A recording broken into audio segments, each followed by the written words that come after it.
My secret admirer was my guest this Saturday. I was waiting for this moment and was very excited, but when I saw him, my dress fell off of me. They say beauty is a gift. If so, then it's a gift I have worn for most of my life, like a second skin, tight and flattering, but not always mine. People stare. They always have. Since I was 15 and someone on the street first asked if I was a model, since I started gracing glossy pages in outfits that never quite smelled like me. I grew into my beauty the way a tree grows towards sunlight upward, always bending, always reaching, even when the ground beneath it doesn't feel stable. I am Mila, 29 years old. Professionally, I am defined by light and angles. In my private life, I am a wife. My husband, Oleg, is the man people describe as solid. Not charismatic. Not dreamy. Solid. Reliable like winter. He reads thick books about architecture and drinks his espresso in silence. He calls me sunshine, though I don't remember the last time I saw sunlight in his eyes. Our home is beautiful, minimalist and warm. We live in the high part of the city, with windows that stretch from floor to ceiling and a view that could make a poet weep. He designed every inch. He cares about details, the curvature of a chair, the thread count of sheets, the softness of our hallway light. And me, I am part of the design. I fit. I glide from room to room like a painting in motion, framed perfectly, untouchable. But lately, something has changed. I wake up not because I want to, but because I must. I eat mechanically, taste dulled. My mirror no longer surprises me. I study my reflection with the clinical precision of someone inspecting a mannequin, flawless, lifeless, posed. I speak less. I feel like a background track in my own life, playing endlessly in loops. It began subtly. A gift box left in my dressing room after a runway show. I assumed it was from the team. A token of appreciation. Inside were earrings, vintage and delicate, nothing mass-produced. No note. A few days later, a perfume, the one discontinued years ago, the one I'd mentioned in a buried interview long ago. It was new, sealed, untouched. No label, no card. Then came the notes. Not love letters. Fragments. Lines etched in ink, left in places only I would find. You looked out the window today. You were beautiful in stillness. There's something in the way you pause before speaking, like you're searching for the exact shape of truth. At first, I was unsettled. Then intrigued. Then addicted.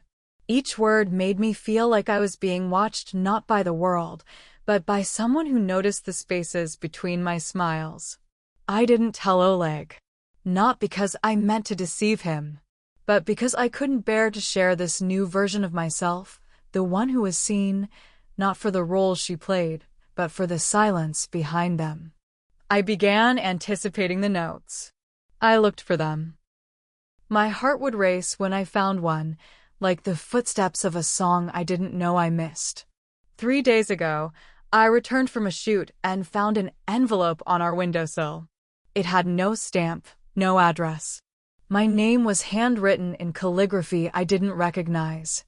Inside, a single postcard, a black and white photo of a woman in an evening dress, smoke curling from her fingers, her face turned away. On the back, a line of script. I'd like to meet you. This Saturday, 7 p.m.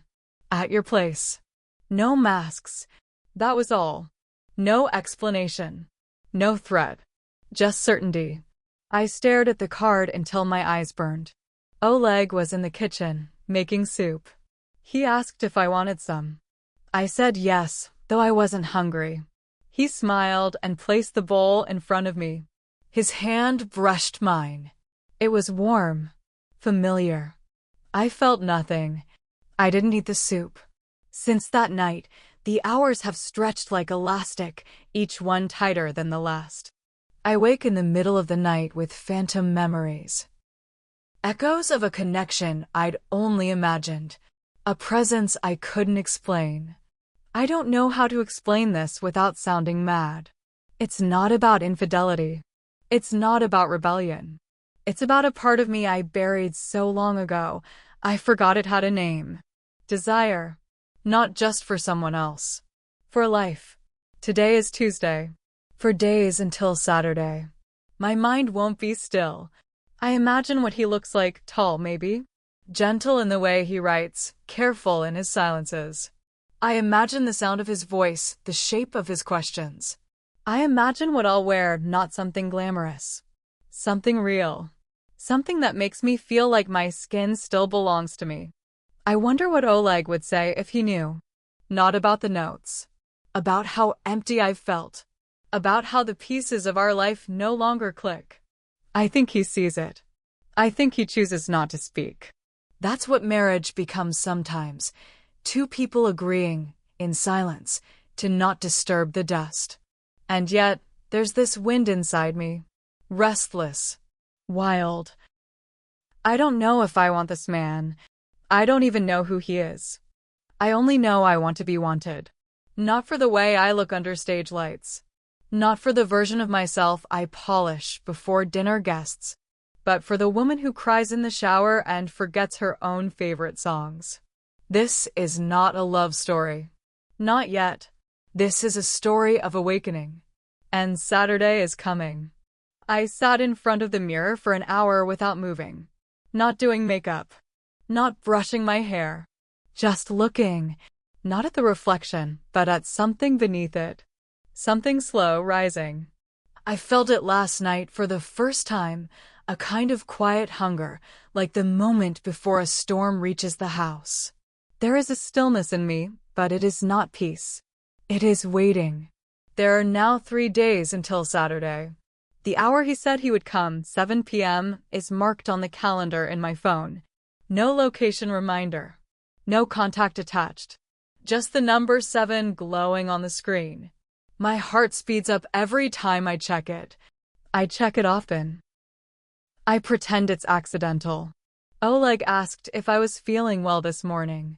He noticed the way I sat through breakfast barely speaking, the way my fingers stayed wrapped around the coffee mug long after the coffee was gone.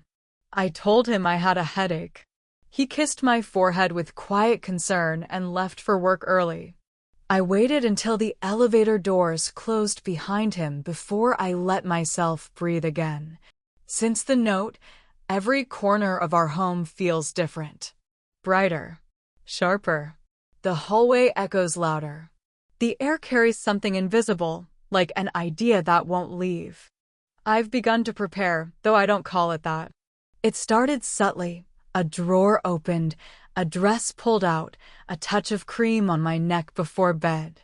Today I opened the closet and stood there for nearly 20 minutes, trailing my fingers along the fabrics. Lace felt too obvious. Red too loud. Black too final. I stopped at white. Not bridal white. Not innocent. Just clean. Light. Honest. I hung it on the inside of the wardrobe door.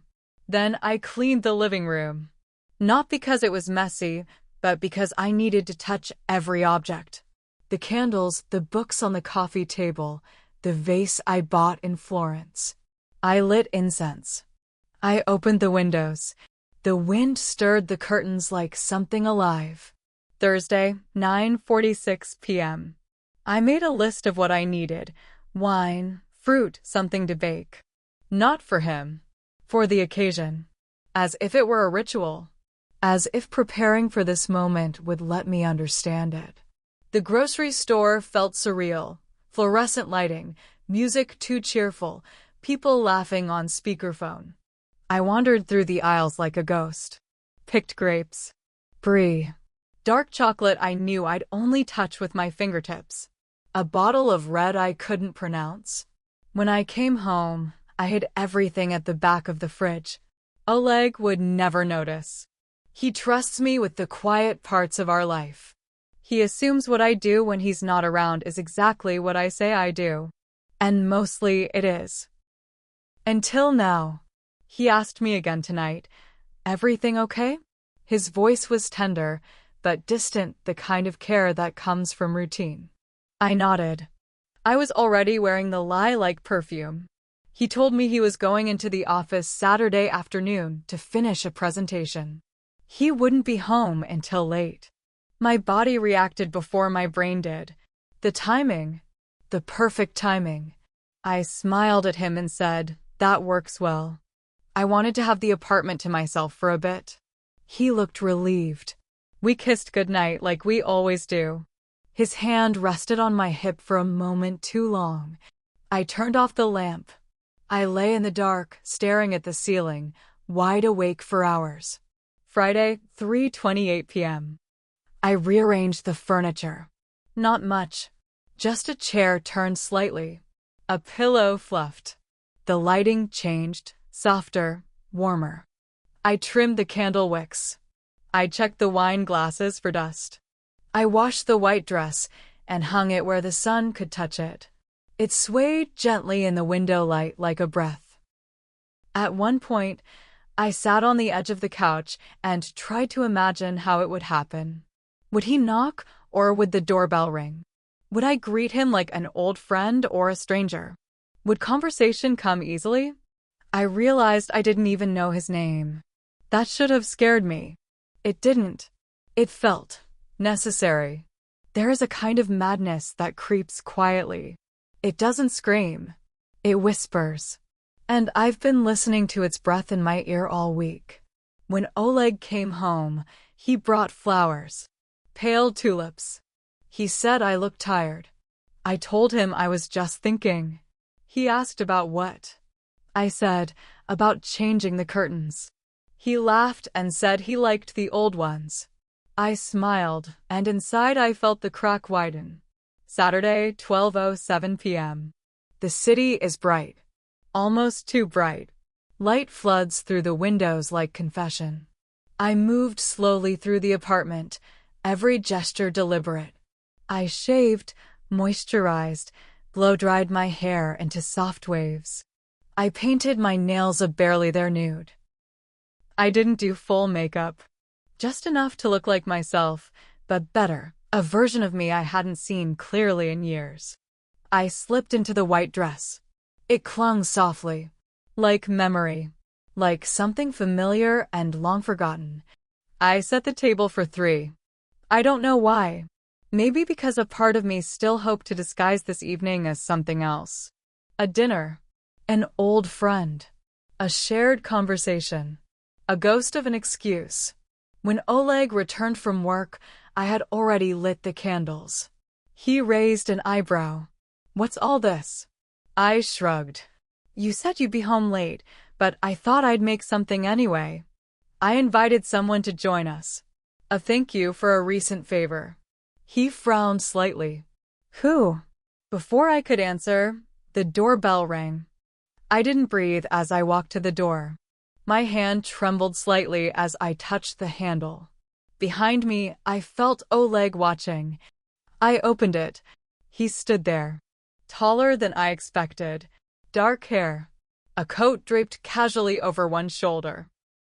He didn't smile, but his eyes, they met mine like they already knew them. He held a small bouquet.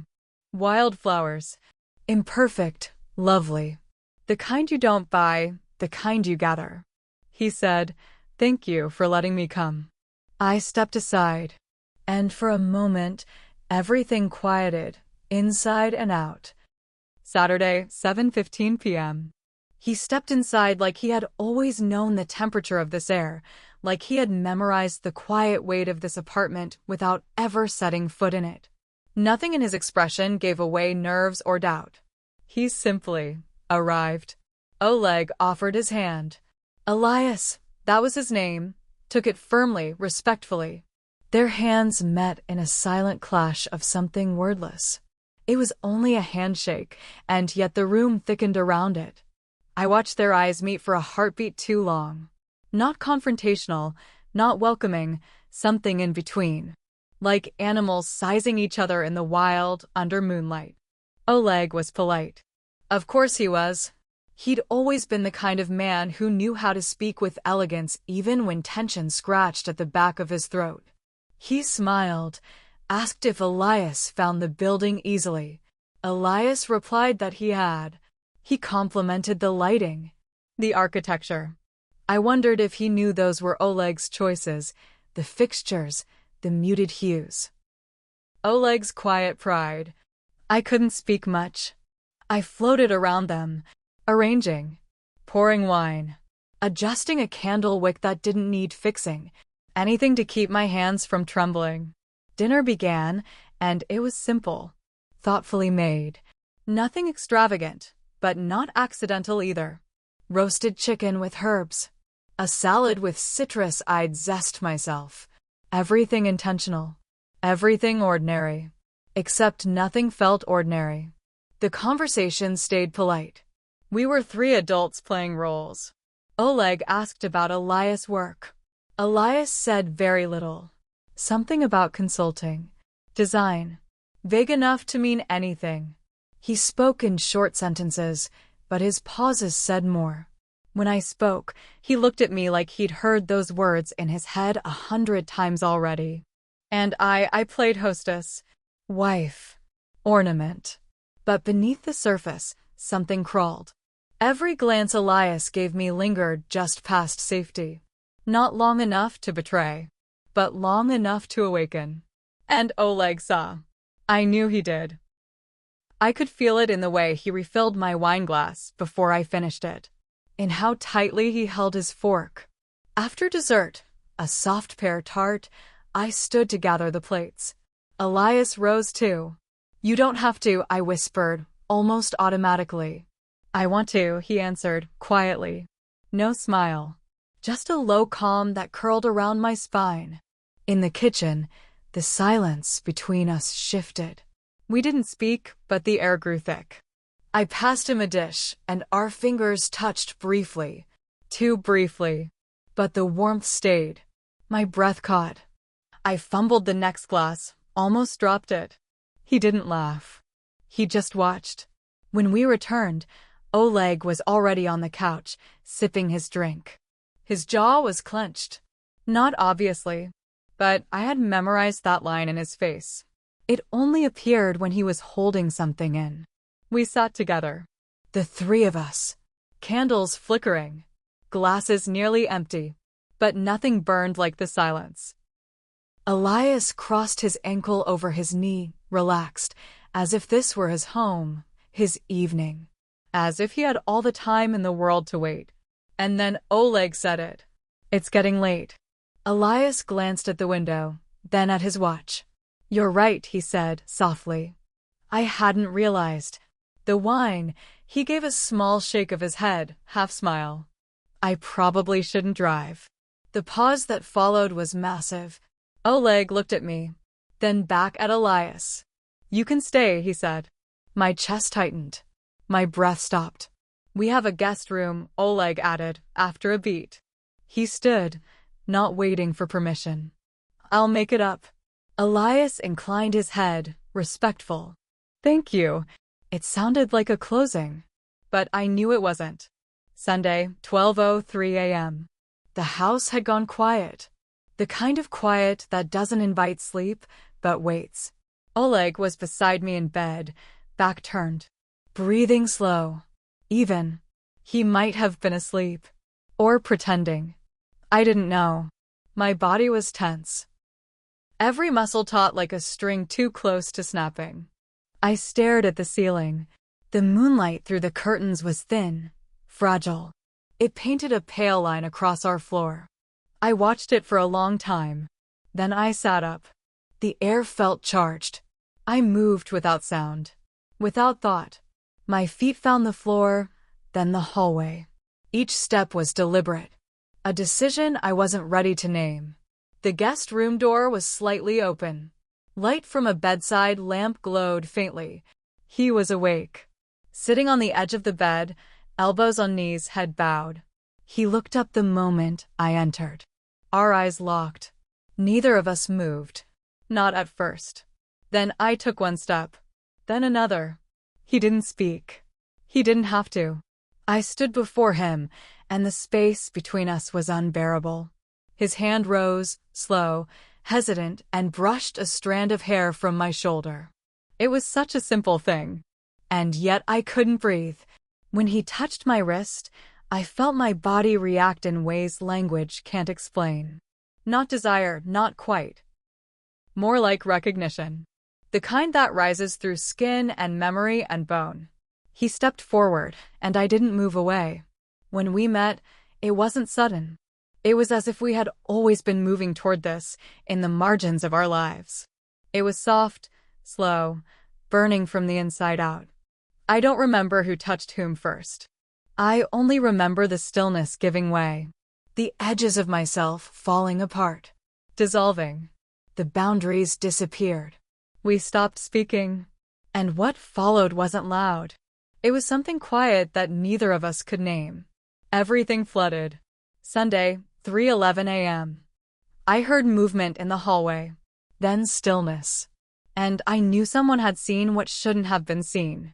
I will never forget the way he looked at me. Not with anger. Not even betrayal. Something worse. Clarity. He saw us. He saw me. Not as a wife, not as a partner, but as someone already gone. He didn't speak. Didn't blink. He turned. The door closed. We heard it. We felt it. Final. Then. The soft zip of a suitcase. The hallway creaked. The apartment door opened, and stayed open too long. When it clicked shut, something inside me crumbled. Not from guilt, but from the knowledge that something sacred had been broken. Not the marriage. The silence. He knew. He had known. For a long, long time. Sunday, 6:04 a.m. The apartment is too quiet. It isn't just the absence of footsteps or the hush after someone leaves. It's deeper. A kind of silence that settles in your lungs. Heavy. Unspoken. Permanent. I sit on the edge of the bed, wearing a robe I don't remember putting on. My hands are clasped in my lap. My feet don't touch the ground. Elias is still asleep, or pretending to be. I haven't turned to look. I can hear his breath. Calm. Present. He exists in this space like the final note of a song that hasn't ended. The scent of the night still clings to the sheets, a mix of salt and something like ash. Not destruction, but aftermath. Oleg is gone. I didn't run after him. I didn't call his name, because in truth, I had already left long before he opened the door. The moment I crossed the threshold into the guest room, the path behind me blurred. Not erased, but softened, as if my old life had slipped underwater. I stood in that stillness for a long time. The city beyond our windows was just beginning to wake. Soft light bled into the sky, gentle and pink. I watched it until the colors faded into pale blue. Then I rose. Quietly. Deliberately. Elias didn't stop me. He didn't reach for me or ask me to stay. He didn't speak when I left. Only watched quietly like he understood. We didn't speak. There were no promises made. No illusions offered. He knew, as I did, that whatever had happened between us wasn't about beginning something new. It was about shedding something old. Monday, 9:22 a.m. I returned home late in the morning. Alone. The living room looked unchanged, except for the absence of his shoes by the door. His coat missing from the hook. The sound of the kettle was too loud without Oleg humming softly nearby. I turned it off halfway through. I wandered the rooms as if they belonged to someone else. I touched the books on the shelf, opened the drawers as if they might answer something. I looked in the mirror and didn't flinch. I saw a woman who had crossed a threshold inside herself. Not shattered. Not elated. Just still. There was no dramatic collapse. No waves of regret. Just the slow, strange sensation of recognizing myself again, as if I'd been missing from my own life and hadn't noticed. I showered. The water was too hot. It turned my skin red. But I didn't adjust it. I let it sting. Let it wash away what it could. When I stepped out, I didn't reach for my usual soft clothes. I pulled on jeans. A white blouse. I let my hair dry naturally. I moved slowly, like someone learning to walk again. I brewed tea and sat by the window. The street was full of ordinary things. Barking dogs, children with backpacks, a woman in heels tapping across the pavement. I sipped and watched. Nothing had changed, and yet everything had. Tuesday, 6:11 p.m. Oleg didn't call. He didn't leave a note. He didn't send a message asking me to explain. He didn't need to. His absence said enough. That night, I cleaned the table where we had all sat 2 nights ago. I moved slowly. I picked up each glass, each plate, as though they were pieces of something sacred and broken. Then I took out a small suitcase and filled it. Not with clothes. Not for leaving. Just to move things around. To let the rooms breathe differently. I changed the sheets. I opened the windows. The air came in like a whisper, like something ready to forgive. Thursday, 2:03 a.m. I couldn't sleep. I lit a candle and sat on the floor. Elias hadn't called. I hadn't reached out. And strangely, I didn't ache for him. I missed the version of myself he uncovered. But I didn't want to chase him. What he offered me wasn't possession. It was reflection. He looked at me the way I had longed to be seen, not with hunger, not with fantasy, but with knowing. As if he had traced the cracks in me and found them beautiful. And now, in the quiet dark of my apartment, I was beginning to see those cracks too. Not as flaws. As doors. Friday, 5:47 p.m. I walked past the park where Oleg and I used to sit. I watched the wind move through the leaves. The sound was soft. Healing. I sat on a bench and folded my hands in my lap. A child rode past on a scooter, laughter trailing behind her. An older man fed birds, slow and patient. And I breathed. Not carefully. Not out of habit. I breathed like someone newly born. The memory of that night, the choices made, the silence broken stayed with me. It stayed with me, but not like a wound. Like a scar that didn't hurt anymore. Sunday, 8:58 p.m. There are nights when I light a candle and sit in the bedroom, wrapped in the quiet. I no longer wait for someone to walk through the door. I no longer fear the mirror. I rest without pulling to one side. The space beside me feels like my own. I wake without dread. I walk barefoot through the apartment, listening to the floorboards. They creak now. I never noticed before. Maybe that's what it means to start again. Not to erase, but to see. To live inside the moments you once passed through without touching. To hear your own footsteps. And to know they are yours.